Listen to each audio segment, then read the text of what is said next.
ಮಂಡ್ಯದಲ್ಲಿ BJP JDS ಮೈತ್ರಿಯಲ್ಲಿ ಮಹಾ ಬಿರುಕು ಕಾಣಿಸ್ಕೊಳ್ತಾ ಇದೆ. ಅಮಿತ್ ಶಾ ದೇವೇಗೌಡರು ಒಂದಾಗಿದ್ದರೂ ಕೂಡ ಕಾರ್ಯಕರ್ತರ ಮುನಿಸು ಮಾತ್ರ ಆರಿಲ್ಲ. ಅಲ್ಲಿ ಟಾಪ್ ಲೆವೆಲಲ್ಲಿ ನಾಯಕರ ಲೆವೆಲ್ನಲ್ಲಿ ಮಾತುಕತೆಗಳು ನಡೆದಿರಬಹುದು, ಒಂದಾಗಿರಬಹುದು, ಹೆಗಲ ಮೇಲೆ ಕೈ ಹಾಕ್ಕೊಂಡು ಫೋಟೋ ತೆಗೆಸ್ಕೊಂಡಿರಬಹುದು. ನಾಯಕರ ಕಥೆ ಅದು. ಕಾರ್ಯಕರ್ತರು ಹಾಗಲ್ಲ.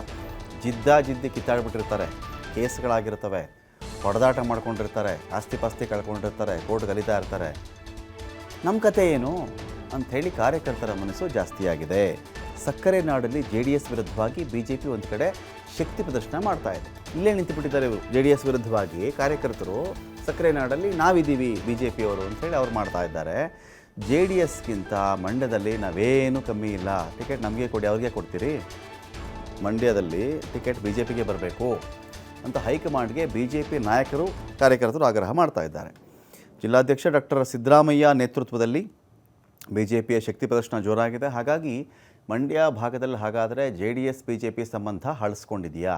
ಇಷ್ಟು ವರ್ಷ JDS ವಿರುದ್ಧನೇ ಹೋರಾಡಿ ಈಗ ಮೈತ್ರಿ ಮಾಡ್ಕೊಂಡ್ಬಿಡ್ತೀವಿ, ಫೋಟೋಶೂಟ್ ಮಾಡಿಸ್ಕೊಂಡ್ಬಿಡ್ತೀವಿ, ಒಟ್ಟಿಗೆ ಇದ್ಬಿಟ್ಟಿದ್ದೀವಿ, ಹಾರ ತುರಾಯಿ ಶಾಲು ಎಲ್ಲ ಹಾಕ್ಬಿಡ್ತೀವಿ ಅಂದರೆ ನಾವ್ಯಾಕೆ ನಂಬೋಣ? ಇದನ್ನು ನಾವ್ಯಾಕೆ ಒಪ್ಕೋಬೇಕು? ಕಾರ್ಯಕರ್ತರ ಕತೆ ಅಷ್ಟೇನಾ? ನೀವು ಕಾಂಪ್ರಮೈಸ್ ಆದ್ರಿ ಅಂತ ಹೇಳಿ 5 ವರ್ಷ ಕಾಯ್ಕೊಂಡು ಕೂತಿರ್ತೀವಿ. ಎಲೆಕ್ಷನ್ ಬರುತ್ತೆ, ಟಿಕೆಟ್ ಸಿಗುತ್ತೆ, ನಾವು ಗೆಲ್ಲಬೇಕು, ಪಾರ್ಟಿ ಕಟ್ಟಬೇಕು ಅಂತ. ಯಾರಿಗೂ ರಾಜ್ಯ ಇನ್ಯಾರಿಗೂ ಟಿಕೆಟ್ ಕೊಟ್ಬಿಟ್ರೆ ಇನ್ನು 5 ವರ್ಷ ನಮ್ಮ ಪಾರ್ಟಿ ಕತೆ ಅಷ್ಟೇನಾ? ಇಲ್ಲಿ ಕಾರ್ಯಕರ್ತರು ಕೇಳ್ತಾ ಇದ್ದಾರೆ. JDS ಜೊತೆ ಮೈತ್ರಿಗೆ ನಮ್ಮ ಒಪ್ಪಿಗೆ ಇಲ್ಲವೇ ಇಲ್ಲ ಅಂತ ಮಾಜಿ ಸಚಿವ ನಾರಾಯಣಗೌಡ ಕೂಡ ಒಂದು ಕಡೆ ಹೇಳ್ತಾ ಇದ್ದಾರಂತೆ.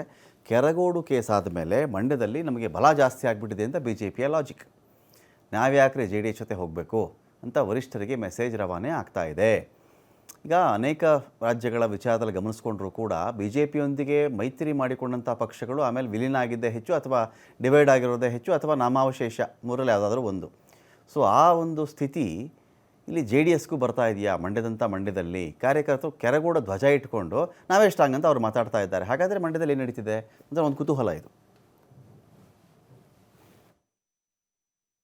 ಇವತ್ತಿನ ವಿಚಾರ ಏನಪ್ಪ ಅಂದರೆ, ನಾಳೆ ಒಂದು BJP ಸಭೆನ ಮಾನ್ಯ ಸ್ನೇಹಿತರು ಮತ್ತು ಭಾರಿ ಬುದ್ಧಿವಂತರಂಥ ಸಿದ್ದರಾಮಯ್ಯನವರಿಗೆ ನಾವು ಕಾರ್ಯಕರ್ತರ ಒಂದು ಸಭೆನ ಏರ್ಪಾಡು ಮಾಡಿದ್ದೀವಿ. ದಯಮಾಡಿ ಏನು ರಾಜ್ಯ ನಾಯಕರಾದವರು ಇವರನ್ನು ಗುರುತಿಸಿ ಈ ಸಾರಿ MP ಗೆ ಇವ್ರಿಗೇ ಟಿಕೆಟ್ ಕೊಡಬೇಕು ಅಂತೇಳಿ ನಾವು ಕೋರ್ತಾ ಇದ್ದೀನಿ ಮೊದಲನೇದಾಗಿ. ಹಾಗೂ ಈ ಬಾರಿ ಮಂಡ್ಯ ಜಿಲ್ಲೆಯಲ್ಲಿ MP ಎಲೆಕ್ಷನ್ಗೆ ತುಂಬ ಕಾತರರಾಗಿ ಜನಗಳು ತುಂಬ ಕಾಯ್ತಾ ಇದ್ದಾರೆ. ದಯಮಾಡಿ ಇವರ ಕೆಲಸ ಕಾರ್ಯಗಳು ಮತ್ತು ಇವರ ಹೋರಾಟದ ಮನೋಭಾವನ ಗುರುತಿಸಿ, ಏನು ರಾಜ್ಯ ಇರ್ಬೋದು ಅಥವಾ ರಾಷ್ಟ್ರ ನಾಯಕರುಗಳು ಇವ್ರನ್ನ ಗುರುತಿಸಿ ಮಾನ್ಯ ಡಾಕ್ಟರ್ ಸಿದ್ದರಾಮಯ್ಯನವರಿಗೆ ನೀವು ಟಿಕೆಟ್ ಕೊಡಬೇಕು ಅಂತ ಈ ಮೂಲಕ, ಹಾಗೂ ಕಾರ್ಯಕರ್ತರು ಪಕ್ಷ ಭೇದವಿಲ್ಲದೆ ಈ ವಿಚಾರಕ್ಕೆ ನಾಳೆ ಸ್ಪಂದಿಸ್ತಾ ಇದ್ದಾರೆ. ಕನಿಷ್ಠ ಅಂದರೂ ನಾಳೆಗೆ ಒಂದು 5,000 ಜನರಷ್ಟು ಸೇರಿ ಈ ವಿಚಾರನ ಚರ್ಚೆ ಮಾಡ್ತಾ ಇದ್ದೀವಿ. ದಯಮಾಡಿ ತಾವುಗಳು ರಾಜ್ಯ ನಾಯಕರು ಏನಿದ್ದೀರಿ ನೀವು ಮೇಲ್ಮಟ್ಟದವರೆಗೂ ಹೇಳಿ. ನಾವು ನಾಳೆ BJP ಕಾರ್ಯಕರ್ತರ ಸಭೆಯನ್ನು ಇಲ್ಲಿ ಕೃಷ್ಣ ಮಿಲ್ಲಲ್ಲಿ ಕರೆದಿದ್ವಿ, ತಾವರೆಕೆರೆ. ಕಾರಣ ಇಷ್ಟೇ, ಡಾಕ್ಟರ್ ಸಿದ್ದರಾಮಯ್ಯ ನಿವೃತ್ತ ಜಂಟಿ ಆಯುಕ್ತರು, ವಾಣಿಜ್ಯ ತೆರಿಗೆ ಇಲಾಖೆ ಮತ್ತು ಸರ್ಕಾರಿ ನೌಕರ ಸಂಘದಲ್ಲೂ ಸೇವೆ ಮಾಡಿದಂಥವರು. ಕಳೆದ ಬಾರಿ ಲೋಕಸಭೆಗೆ ಸ್ಪರ್ಧಿಸಿ ಅತಿ ಸಮೀಪದಲ್ಲಿ ಪರಾಭವಗೊಂಡಿದ್ದಾರೆ. ಅವರ ತಂದೆಯವರು 2 ಕಡೆ MLA ಆಗಿದ್ದರು, ಶ್ರೀರಂಗಪಟ್ಟಣ, ಮಂಡ್ಯ. ಅವರು ಭಾಳ ಗಾಂಧಿವಾದಿ, ಚಿರಪರಿಚಿತರು, ಜನರಿಗೆ ಅಗಲಿರಲು ಸೇವೆಯನ್ನು ಮಾಡಿದ್ದಾರೆ.